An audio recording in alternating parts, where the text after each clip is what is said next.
gabi sa inyong lahat mga kapatid, dahil gabi ngayon sa amin. Itong ipapaliwanag ko sa inyo mga kapatid ay tungkol sa rain or shine. Ito yung mga katanungan sa comment section ko. Ang rain or shine kasi mga kapatid, kailangang malinaw sa inyo. Itong pintura na pang mabilisan, kumbaga hindi ka na mahirapan. Gaya ng unang vlog ko, ang rain or shine elastomeric paint, waterproofing paint, ay meron ng mga iba't ibang klase ng kulay ito mga kapatid. Mamili lang kayo sa hardware, kasi yung ibang preparation sa mga pintura, halimbawa ang gamitin mo ay Boysen sa loob, gagamit ka ng acrylic primer, flat latex, ang pang top coat mo semi-gloss latex o kaya gloss latex. Sa rain or shine naman, pagka nag first coat ka primer mo, pwede ka mag primer ng yung pintura na din na yun, elastomeric paint, kasi ang rain or shine elastomeric ay self priming. Kung halimbawa ang kulay mo ay puti o kaya temptation, yung kulay na yun ang pang primer mo sa konkreto. Pwede sa smooth finish, pwede sa rough finish. Pag natuyo, pwede ka magmasilya pa pag merong hairline crack, pag merong imperfection, pag merong alon, pag may mga crack na maliliit, batakan mo lang ng buo. Halimbawa sa loob ng bahay mo merong mga crack, primeran mo ng elastomeric paint. Pag natuyo, magmasilya ka, tapos pag namasilyan mo, lihain mo ng number 150, 120, number 100, ganon. Depende sa masilya na gagamitin mo. Ngayon, ang isa sa mga katanungan dito mga kapatid, babasahin ko. Pwede po ba primer ko acrylic, top coat ko rain or shine? Ito yung mga mahalagang tanong mga kapatid, kasi pagka sagutin ko ito mga kapatid, meron kayong ideya. Ang rain or shine, pwede kang hindi na mag primer ng acrylic, pero pag depende kasi yan mga kapatid, depende sa pipinturahan mong bahay, depende rin sa may-ari ng bahay kung gusto niyang mag acrylic primer ka muna. Pero ang payo ko lang, pag sa labas o kaya mga firewall ganyan, mas maganda pagka smooth finish, mag acrylic primer ka muna. Huwag mong i-direct na ipahid yung elastomeric paint, kasi yung mga firewall o kaya yung mga wall na rekta na nadadaanan ng tubig, mas maganda pagka mag-primer ka ng acrylics, kasi dagdag tibay yon. At ang acrylics kasi hindi siya tatablan ng tubig, hindi gaya ng mga water based na pintura. Halimbawa itong elastomeric paint, water based ito mga kapatid. Gaya ng tanong nila kung pwede ba primer ko muna ng acrylics, mag-acrylics primer na muna siya, top coat niya elastomeric paint. Kailangan malinaw ito mga kapatid, linawin nating mabuti. Gaya ng sinabi ko kanina, pwede kayong mag-direct ng elastomeric paint sa labas, pero pag mga firewall, yung direktang nadadaanan ng tubig, kailangang mag-acrylics primer muna kayo. Pero merong mga crack, halimbawa firewall, may mga crack, smooth finish, acrylics primer, kahit malabnaw lang ang templada nyo, tapos batakan nyo ng acrylics cast, tapos mag acrylics primer ulit kayo ng isang mano, tapos top coat kayo ng rain or shine elastomeric paint, 3 coating o kaya 4, 5. Mas maganda kasi pagka makapal, mas matibay. Pagka mga firewall, ganito ang preparation ng gawin nyo mga kapatid. huwag kayong magmasilya ng mga water base sa labas. Pero pag may mga bulada, yung mga may canopy, pwede kayong gumamit ng Boss Ni Wool Putty. Yung Boss Ni Wool Putty kasi hindi advisable talaga pag mga firewall, lumalambot siya. Pero pag rough finish, pwede kang gumamit ng skim coat na branded. Matibay yun kasi parang semento yung yung skim coat. Ang magandang gamitin na skim coat ay yung Bostik na skim coat. Kaya lang pagka ang payo ko lang pag direct, yung halimbawa ito yung wool nyo, tanghaling tapat kayo nagmasilya, kailangan basain nyo yung wool, pasingawin nyo yung init. Pag natuyo, batakan nyo na. Kasi pagka sobrang init at yung wool mo na rough finish, ay babatakan mo ng skim coat, parang magchuchuki yung yung skim coat mo, kahit na Bostik pa yan, kahit na branded pa yan. Yung mga skim coat na sinasabi ko ay yung mga hinahaluan ng tubig. May mga skim coat na matitibay dyan, gaya ng Construct 201. Yun ang magandang masilya. Yun ay haluan mo naman ng semento, liquid yun pero haluan mo ng semento. Ngayon, ang pangalawang tanong nila, pwede po bang pinturahan yung may flexible na wall? Parang ang pagkaintindi ko dito mga kapatid, yung wall nila may flexible na, pwede bang pahiran ng rain or shine? Pwede mga kapatid. Pagka na flexible kasi yan, yung flexible kasi medyo medyo magaspang.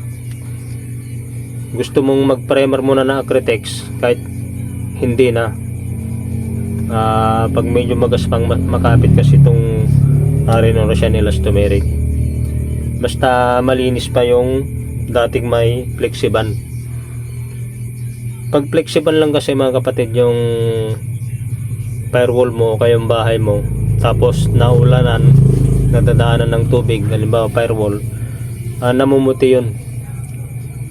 Nangangailangan pa rin ng elastomeric paint yun. Mas maganda pagpatungan nyo ng elastomeric paint pag nag-flexible kayo. Napapansin nyo sa mga highway yung mga parang dark gray, flexible yun. Pagka medyo nagtagal yun, namumuti. May mga parts kasi na nagkrakrak ng maliliit, nagkakaroon ng ng puti-puti pag naulanan.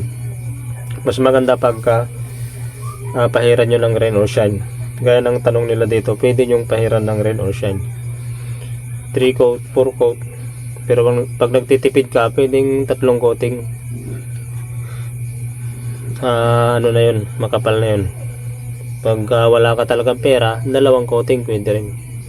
Dagdag tibay yun sa flexible.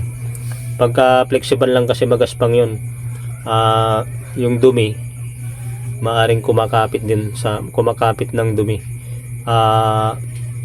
Ibig kong sabihin, may parts na halos lahat ng parte yan, kahit salain mo na screen yung yung flexible pag hinalo mo bago mo i-roller, pag sinalat mo yon, magaspang.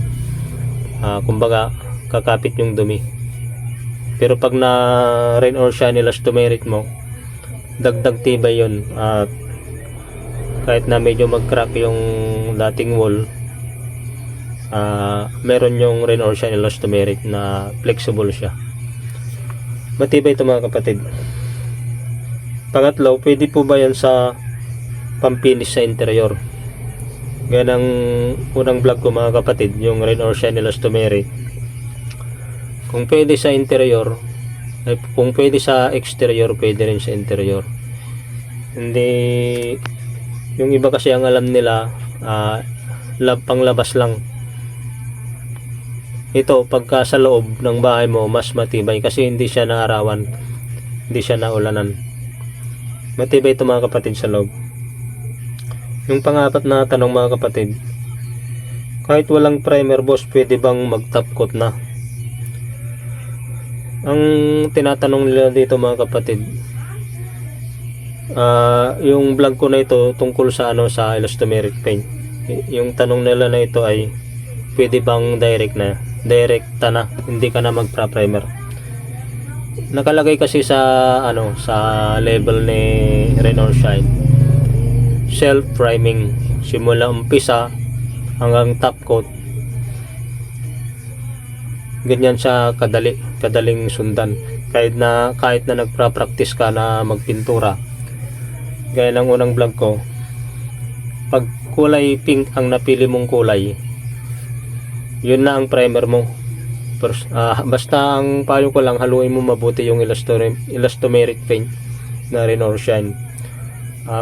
Pagkabukas mo, haluin mo mabuti kasi umiibabaw yung parang oil, o kaya yung kulay niya sa ilalim iba, kulay niya sa ibabaw iba. Kaya haluin mong mabuti hanggang sa magiging pink. Yun ang diskarte niyan mga kapatid. Hindi mo pwedeng pagkabukas mo pahid agad, hindi po pwede. Kailangan haluin mabuti. Simula umpisa, primer, yun na. Yung kulay pink na elastomeric paint. Pagkatuyo, masilya. Pagka okay na yung masilya mo, yun na rin ang top coat mo. Ganyan kabilis. Hindi ka na pahirapan, wala ng ibang pintura na gagamitin mo. Hindi gaya ng ibang proseso ng ibang mga brand. Yung panglima mga kapatid, sir, pwede ba gamitin ang Rain or Shine sa skim coat? Sa karanasan ko mga kapatid, yung bakod ng school dito sa amin, sinubukan ko lang. Hindi kasi ako gumagamit ng skim coat, pero sa school ginamit ko kasi yun ang gusto ng teacher, yung head teacher. Pero yung preparasyon na ginawa namin, nilihan namin, medyo smooth finish pa yun. Nilihan namin, tapos tinubigan namin, winasingan namin talaga yung wool. Saka namin binatakan ng skim coat. Tapos dinirekta namin yung Rain or Shine elastomeric. Gaya ng tanong niya dito, pwede ba gamitin ang Rain or Shine sa may skim coat? Pwede. Naranasan ko na yan. Ilang bagyo na ang dumaan, yung ginawa namin bakod. Ang skim coat kasi kailangan wala pang pintura yan. Pagkabatak namin, pag okay na yung masilya namin, binuo namin nasilyahan, halos mahabang bakod, mahaba talaga. Pagkabatak ng skim coat, kinabukasan nagliha kami, tinubigan ulit namin, winasingan namin ng tubig para bumaba yung alikabok. Kasi pag niliha mo yan, medyo maalikabok. Kahit pagpagan mo kasi yan, dumidikit pa rin yung ibang alikabok. Nung natuyo, nag Rain or Shine kami ng 3 coating. 2 taon na, hanggang ngayon matibay pa. Itong pang-anim, sir, pagkatapos ng skim coat, instead na Acrytex primer ang gagamitin ko, pwede bang primer ang waterproofing? Itong tanong na number 6 mga kapatid, yung number 5 yun na rin ang sagot. Pwede kahit wag ka nang mag-Acrytex primer. Pero pag gusto mong mas matibay talaga, mag-Acrytex primer ka muna. Halimbawa skim coat. Pagkatapos masilyan, maliham, malinisan, pag talagang gusto mong matibay, Acrytex primer. Yan ang payo ko. Tapos mag Rain or Shine elastomeric ka. Siguradong walang problema yan. Thank you for watching mga kapatid. Sana ay nakapagbigay ulit ako sa inyo ng magandang ideya at magandang diskarte. Mahalaga kasi itong mga tanong. Maaring ito rin ang tanong mo sa akin, pero ito na yung mga sagot ko mga kapatid. Don't forget to like, share, and subscribe. Wala pong bayad ang subscribe mga kapatid. Pindutin nyo lang yan. Thank you for watching.